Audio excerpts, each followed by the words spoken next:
5000 साल पहले भगवान श्री कृष्ण ने मनुष्य की बर्बादी के 3 ही कारण बताए थे।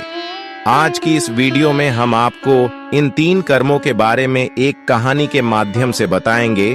तो चलिए देखते हैं कौन से 3 कारण हैं जिन्हें करके व्यक्ति बर्बाद हो जाता है और कहीं आप भी तो ये 3 गलतियां नहीं कर रहे हैं। चलिए शुरू करते हैं। प्राचीन काल में एक नगर के पास एक सन्यासी रहते थे। वे संसार के तमाम आकर्षणों से दूर होकर उसने कई वर्षों की तपस्या से अपनी शक्तियों को जागरूक किया था। वह लोगों की हर समस्याओं का समाधान करता था। धीरे धीरे वह मशहूर होने लगे और यह बात राजा को पता चली। राजा ने सन्यासी से मिलने का फैसला किया और वह सन्यासी से मिले। राजा सन्यासी के बातों से बहुत प्रभावित हुए और उन्हें अपने राज्य में चलने तथा महल में रहने का आग्रह किया। सन्यासी मान गए और राजा के साथ उनके महल में रहने लगे। कुछ साल तक सन्यासी वहीं रहे। एक दिन राजा और रानी को पड़ोस के राज्य में जाना पड़ गया। उन्होंने एक नौकर को सन्यासी के भोजन आदि की जिम्मेदारी देकर निकल गए। एक दिन नौकर बीमार पड़ गया और आया ही नहीं। सन्यासी को खाना खिलाने वाला कोई नहीं था। वह इंतजार करता रहा और अंततः वह गुस्से में लाल हो गया। तभी राजा और रानी वापस आए। सन्यासी ने राजा को बहुत डांट फटकार लगाई और कहा कि तुम मेरी जिम्मेदारी नहीं उठा सकते थे तो क्यों मुझे लेकर आए। कुछ दिनों बाद मामला शांत हो गई। कुछ दिनों बाद राजा को फिर से पड़ोस के राज्य में जाना पड़ गया। इस बार राजा ने अकेले जाने का फैसला किया और रानी को खड़े निर्देशों के साथ सन्यासी के सेवा के लिए रख दिया। रानी रोज समय पर सन्यासी को खाना भेज देती थी।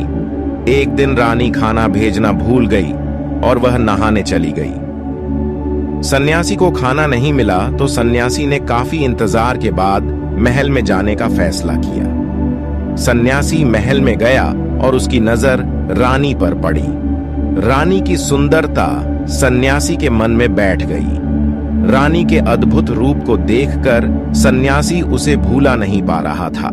उसने खाना पीना छोड़ दिया और कुछ दिन तक ऐसे ही पड़ा रहा। कुछ दिनों बाद राजा वापस लौटे और सन्यासी से मिलने गए।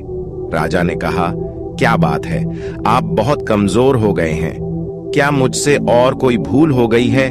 तो सन्यासी ने कहा कि मैं आपकी अद्भुत सुंदरता की मुंह में पड़ गया हूं और मैं उसे भूला नहीं पा रहा हूं। अब मैं रानी के बिना जिंदा नहीं रह सकता। राजा ने कहा, यही बात है ना, मेरे साथ महल में चलिए, मैं आपको रानी को दे दूंगा। राजा सन्यासी को लेकर महल में गए। राजा ने रानी से कहा कि सन्यासी आपकी सुंदरता के दीवाने हो चुके हैं और बहुत कमजोर पड़ चुके हैं और मैं किसी ज्ञानी व्यक्ति की हत्या का पाप अपने सर नहीं ले सकता हूं। क्या आप सन्यासी की मदद करना चाहेंगे। रानी ने कहा, मैं समझ गई क्या करना है, और राजा ने रानी को सन्यासी को सौंप दिया। सन्यासी रानी को लेकर अपनी कुटिया में जाने लगे। रानी ने कहा कि हमें रहने के लिए एक घर चाहिए। सन्यासी ने राजा से कहा कि हमें रहने के लिए एक घर चाहिए। सन्यासी रानी को लेकर घर गया। रानी ने कहा, यह घर तो बहुत गंदा है, इसे साफ करवाइए। सन्यासी राजा से कहकर घर को साफ करवाया। राजा के हुक्म से घर को साफ करवा दिया गया। फिर नहा धोकर रानी बिस्तर पर बैठ गई और सन्यासी भी पास आ गया। रानी ने कहा, क्या आप जानते नहीं कि आप क्या थे और आज आप क्या बन गए हैं। आप एक महान सन्यासी थे जिनके आगे राजा भी झुककर प्रणाम करते थे और आज वासना के कारण आप मेरे गुलाम हो गए हैं। यह सुनकर सन्यासी को महसूस हुआ कि वह तो एक सन्यासी था और वह सारी सुख सुविधाओं को छोड़कर जंगल में चला गया था। फिर सन्यासी ने राजा को बुलाया और रानी को उनको सौंप दिया और कहा, हे राजन, आज मैं आपको मनुष्य के बर्बादी के जो 3 कारण बताऊंगा, जिनको यदि व्यक्ति ना करें तो वह सबसे सुखी रहेगा और व्यक्ति बर्बाद नहीं होगा। पहली आदत है इच्छा, क्योंकि इच्छा ही दुनिया की हर एक व्यक्ति के अंदर अवगुण होता है और जो व्यक्ति अपनी इच्छाओं को नियंत्रण में नहीं रख पाता है वह जीवन के किसी भी क्षेत्र में सफल नहीं हो पाता है, क्योंकि जैसे ही उसकी एक इच्छा पूरी होती है वह दूसरी की ओर बढ़ने लगता है, और दूसरी पूरी होती है तो तीसरी इच्छा उसके मन में जागृत हो जाती है, और फिर ऐसे करते करते इच्छाओं पर नियंत्रण न होने के कारण किसी जाल में उलझा रहता है और दुख ही सकता है। इसीलिए राजन, जब हम इच्छाओं पर नियंत्रण कर लेते हैं तो हम हमारे मन पर भी नियंत्रण कर लेते हैं, और जब हमारा मन हमारे बस में होता है तो हमें सुख ही सुख की प्राप्ति होती है।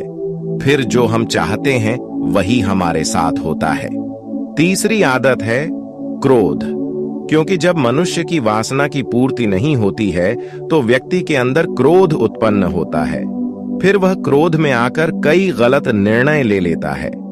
वह दूसरों को भला बुरा कह देता है, गालियां देता है, और जब उनका क्रोध शांत होता है तो उन्हें अपनी गलती का एहसास हो जाता है, लेकिन तब तक तो सब कुछ खत्म हो चुका होता है। और जिस व्यक्ति के अंदर क्रोध उत्पन्न होता है तो वह अंदर से बहुत कमजोर हो जाता है, और एक कमजोर मनुष्य कुछ भी नहीं कर सकता है, उसे कभी भी सफलता हासिल नहीं हो सकती। क्रोध हमारे भीतर तनाव को उत्पन्न करता है। तो दोस्तों, ये थी आज की ज्ञानवर्धक कहानी। हमें पूरी उम्मीद है कि आपको ये कहानी जरूर पसंद आई होगी। तो अगर कहानी पसंद आई हो तो वीडियो को लाइक करें और हमारे चैनल को सब्सक्राइब कर लें। धन्यवाद।